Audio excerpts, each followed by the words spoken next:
कणाकणात मिसळलेला सळसळत्या रक्ताचा हा अंगार आपल्या मनामनात धगधगता ठेवा.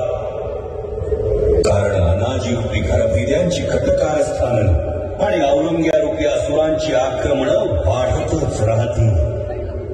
या ना त्या मार्गानं विषप्रयोग होतच राहतील.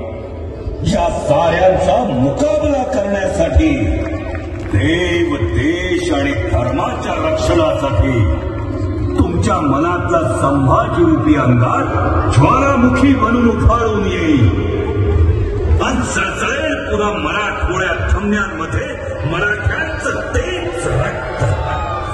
तेव्हा होऊ द्या तुमच्या विचारांचे भाले आणि छातीचे निर्धाराचे कोट. तळपू दे पुन्हा शिवप्रभूंच्या कृतीची भवानी तलवार अन्यायाविरुद्ध, अत्याचाराविरुद्ध.